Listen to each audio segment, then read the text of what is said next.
Bonjour à tous et bienvenue pour cette toute nouvelle vidéo. Dans cette vidéo, je vais vous faire part de mon analyse critique du film Harry Potter à l'école des sorciers sorti en 2001. C'est parti.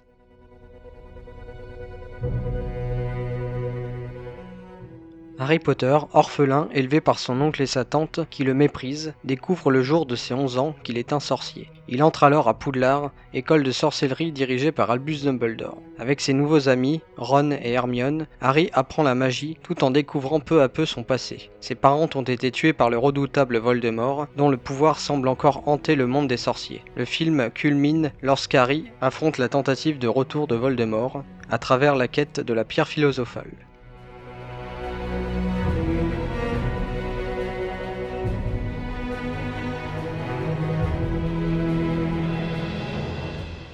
Le film illustre le passage d'un monde banal et cruel, celui des Dursley, vers un univers extraordinaire, peuplé de mystères et d'émerveillements. C'est une métaphore du passage de l'enfance à l'imaginaire, un thème central de la saga. Harry, figure d'enfant maltraité, découvre un espace où il est enfin valorisé et compris. La magie devient ici une émancipation symbolique.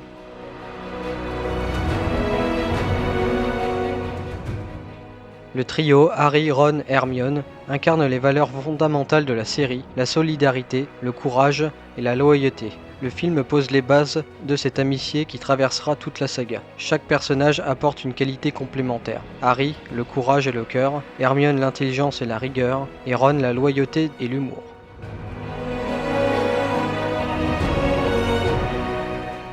Dès ce premier volet, la différence entre la lumière et l'ombre est très marquée. Voldemort incarne le mal absolu, tandis que Dumbledore et Poudlard représentent la sagesse et la protection. Cependant, le film reste manichéen, préparant les épisodes ultérieurs où les frontières morales deviendront plus floues.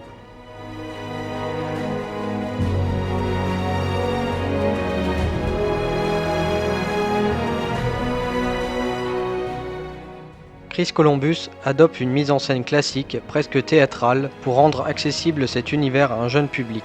Les décors, en particulier Poudlard, sont majestueux, inspirés d'une architecture gothique, renforçant l'aspect féerique et intemporel.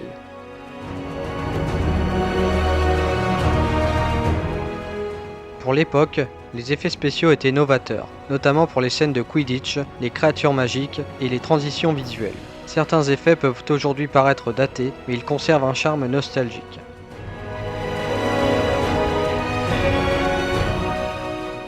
La bande originale de John Williams est l'un des éléments les plus emblématiques du film.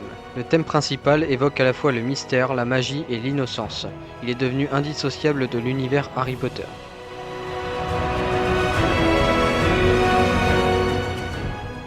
Daniel Radcliffe livre une performance touchante, bien qu'encore naïve. Emma Watson se distingue par sa présence et son énergie. Rupert Grint apporte une dimension comique bienvenue.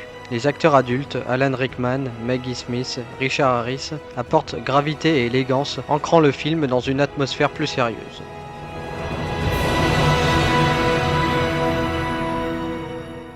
Le film a été largement salué pour sa fidélité à l'œuvre originale et sa capacité à recréer l'univers magique de Rowling. Certains critiques lui reprochent toutefois un manque d'audace cinématographique, préférant la fidélité littérale à une véritable réinterprétation visuelle.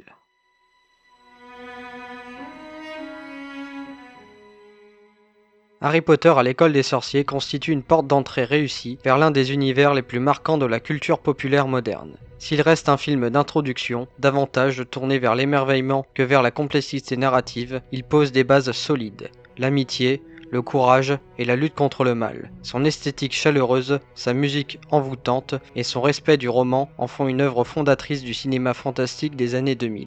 C'est pourquoi je lui adresse la note de 8 sur 10, un film magique et fédérateur qui parle autant à l'enfant qu'à l'adulte.